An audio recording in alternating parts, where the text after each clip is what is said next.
Hello, Morris, and welcome to Tanks Invest. We're talking about investing, finance, and professional development for today's systems only. The investment contact today will be Ethereum ticker ETH. First, I want to say happy Saturday, everybody. Have a great weekend so far. Respect to recording time of 8:36 a.m. on the Eastern Time. Ethereum current trading $3,932, up about 2.36% so far. On the overall side of the altcoin house, it seems like it's all relatively green this morning, especially more prominently displayed by the smaller altcoin, right? With respect to XRP, up about 5% right now. Polkadot's up about close to 8.5%. Algorand's up about 4%. And with respect to Ethereum, as a pseudo altcoin, but I would say it's more of a stable coin now, based on the recent characterization that we hear on the media front and the momentum that we have experienced so far. Seems like it is more of a stable coin, as the volatility seems to be a little bit more moderate in comparisons to the past, right? And it seems like the trend is also separating in comparisons to Bitcoin. Bitcoin is currently kind of just hovering on a sideways fashion, down about 0.48%. And the overall coin market, why is it surging? Is mainly coming from the Bitcoin futures EFT. That's expected to launch in the near future, right? This is something that we have heard from the SEC, and this is something that we have also heard from the Feds on a foreshadow a couple of weeks ago. But in terms of a date, I don't think we have any confirmatory, specific dates on the initialization. But it is coming out relatively shortly, at least within the end of this year, but especially within Q4. And I don't think it's going to be dragged out that, in until the end of December. I think it's going to happen in durations between basically next week all the way to the mid of November, which is very logical, right? Some people even say that it's going to happen the next week. Or the next 2 weeks by the end of October. So with all of that, when you hear anything along the line with respect to ETFs, it drives some anticipatory pressure for it to come out, because that means that fund managers or index fund managers are they're mandatory to buy Bitcoin and respective coins into their index. That subsequently should drive some surge pressure, right? And across the spectrum, with that drag effect, the fact that Bitcoin is still the motherlord of the overall crypto asset market, that it dragged the whole market to go up, right? And this is the reason why Bitcoin is currently up, all the way to close to all-time high. Again, right? We couldn't get to an all-time high, because the technical all-time high is the 65,000, but we got to basically the 62,840, which was the peak.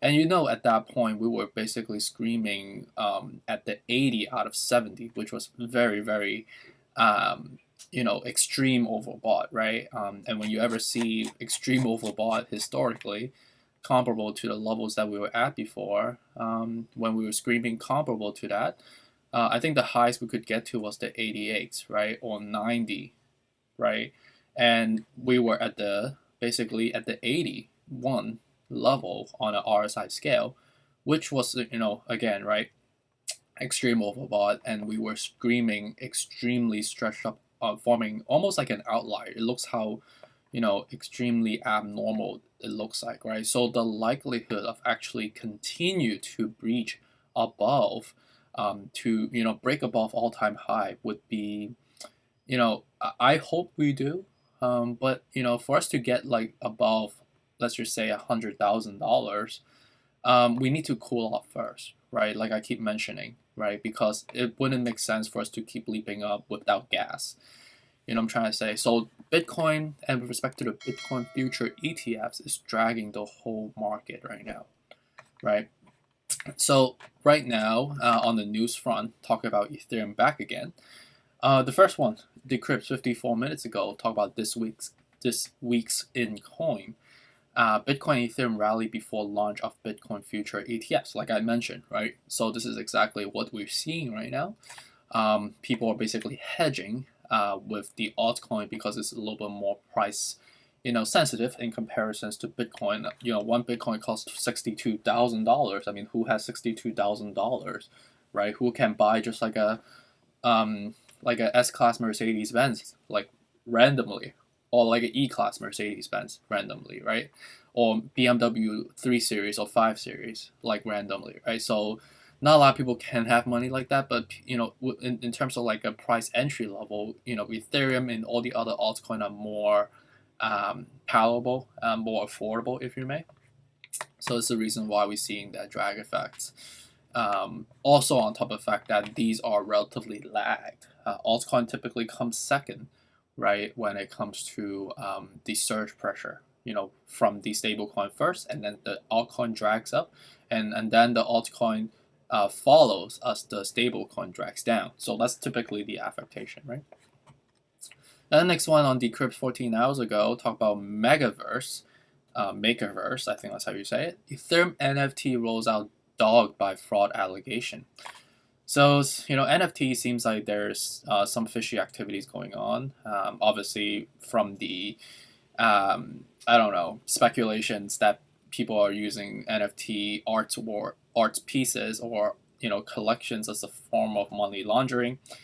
But seems like there are some fraud allegations, and I think we've seen a couple weeks ago or a month ago with respect to the fake Banksy that was sold for $1.2 million, and they subsequently was obviously, mandatorily had to reimburse the funds because it was not a real one. So seems like more fraud activities going on, and that's the reason why so important for the Feds and the SEC to step up on enforcing some regulatory pressure, right? We're gonna keep seeing this if they don't do something about it, right? And there's a lack of technological infrastructural clarity, nor in a regulatory compliance perspective either, right? So we need that. We need to have that in structure for us to sustain the long-term architecture for this asset class going forward, right? The next one is Bazinga, about 16 hours ago, talking about Mike Burry. So, which is if you saw the movie, he's like this fund managers. I think it's the movie's called Big Short. Yeah, so he talks about like the financial market where he shorted the financial market because of the housing bubble. He sees that there is some sort of crypto bubble as well. So he's basically like the anti-Cathie Wood figure, if you may, right? So he said that with respect to the Bitcoin surging pressure that we hit to like the $60,000 right now, he's shorting it. But he did say that in the CNBC article that he hasn't made it confirmed yet. But I don't know. It's like kind of a mixed signal. Like the title is saying that he's shorting it, but like as you read it, he's saying the opposite. So obviously, I think he's reading the technical analysis. He's seeing the volume, and he's probably observing the statistics and the quants based on the institutional buying activities so far, comparing basically the public investors versus the institutional investors on the imbalance in the market dynamics, on to predicting there might be a sell-off coming, right? And also on the technical front, on the MACD and RSI perspective, we know that we were also overdragged. So that's probably one of the reasons why he is, saying that we're bearish. So that's pretty much on the news. So let's take a look at Ethereum right now. So you can see that right now we broke through the resistance level of 3,850, and then we go to the next level comparable to the next level that we've seen here, right? Basically matching with the candles that would form on the 4th when we were surging like this, right? So right now, the next level that we have to get to would have to be somewhere around like above $4,050, right? And then above the $4,050, we have like a long way to go, basically all the way up to the 4,390, which is technically the all-time high, right? The 4,383, right? So we know that we're extremely overbought with 70.16 out of 70. We also all really dragged up. And the next level is really out in this space, right? So if you buy now and you really insist on buying now, just be careful because the setup is not the most optimal, and everything is screaming overbought and is extremely stretched up. And we've seen the movie before. I don't think all-time high would make total sense. I think we'll probably touch all-time high a little bit if there's, with respect to the ETF news, more percolations around this weekend. But there's nothing confirmatory yet, right? But I think what we're going to be seeing is going to be typical, like buy the rumor, sell the news type of affectation. And I think some of the fund managers have mentioned this before, right? Like people are going to buy ahead of the ETF release, and then it's going to sell off from there. And I think the story makes a lot of sense because we're overbought right now. So as we hear the ETF, despite the amounts in the ecosystem, we're still going to be selling back down. So something to be careful of. Bitcoin right now, I would say is comparable, but we are even more severe at this 80 out of 70 right now. So it's either we go up to the next level of the 62, which we got there earlier, but the real level again to the next technical one, a real platform, I guess, kind of would be like the 64 or 63,826 to be more specific. So again, right, the ETF is probably like the buy the rumor, sell the news type of affectation, so probably be careful about the setup. But if you want to buy now, just buy now and hold it forever, right? Hold it for the next 3 to 5 years. I think you'll be fine as we go through a market cycle. Dogecoin, we are having again a lag effect. So we are fusing together, and I think if the whole market gets dragged up even further, we will potentially keep leaping up. But ideally, because of the fact that buy the rumor, sell the news affectation, I think we probably want to hold off. Especially we are forming a cross downward right now. We are not at the best level to buy either. So ideally better would be the 21 and then the 20 cents. Cardano, same thing, in terms of like the altcoin market, would be better at the 205 at bare minimum. 210 would be the first level, 205 would be better. And then Solana. Solana seems like we are still setting up a bullish momentum because we're forming a cross section upward right now. But the altcoin market is going to get dragged down if the major coins get dragged down as well, which will come first. So I think with respect to the level, we are okay, but not like the best. So, but if you insist on buying now, just hold. But just know that we might go through more oscillations. And I think upward first would make sense. And I think ideally touching the 176 and then come back down as you go through that oscillation again, right? And I think this is more like a downward wedge, which is another indicator that something bullish is coming. So that's something we still have to wait until we confirm. The next one. Ideally, XRP is still dragging down.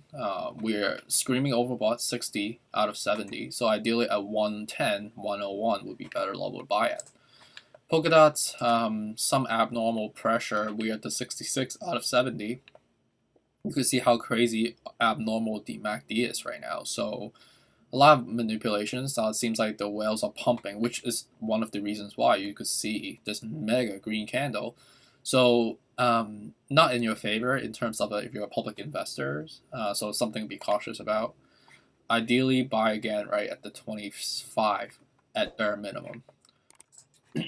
Algorand, we are forming a cross section downward. We're at the 55 out of 70. So ideally, again, right, because we have a gap as well, would be reaching that gap first at the 169, but ideally to the 154, 152 would be better level to buy at. So with respect to the overall market cycle, it's not the most obvious. I would say some people are contemplating, are we in the thrill stage? Are we in the complacency stage? It seems like we might have skipped maybe a market cycle or two, right? If we were comparing, because we've been keeping tabs relatively closely, but it seems like we're starting all over again. So it seems like we have skipped a couple of steps. But again, we are using this as a frame of reference. So something that we're still comparing would be using the overall market chart for Ethereum first. So technically, if you're saying that we went up all the way, this was euphoria, and then we hit the complacency stage. The complacency stage was relatively elongated, right? And then from there, we never got to anxiety, right? If you call this anxiety, I would say, this is relatively, still have some room to go to. So I actually think that maybe we are. I think this is a little bit dragged out. Maybe it's the formations of the charts, but I don't think we are already back into the euphoria zone right now, because euphoria means you're breaking all-time high, which we never got to, right? So something funky is going on right now, but for obvious reasons because of the media affectation. Um, so, but ultimately, despite how unobvious it looks right now, we have to use the chart as a frame of reference, right? I do not believe we're still in the thrill and euphoria stage, because we've got there already, and the market cycle typically do raise at least 4 to 6 months per cycle, which if we are saying that we are already back there, that's a little bit too premature. And the market cycle doesn't work that way, because the monetary supply flow doesn't go through in that fashion either. But ultimately, we're in the business of risk mitigation, right?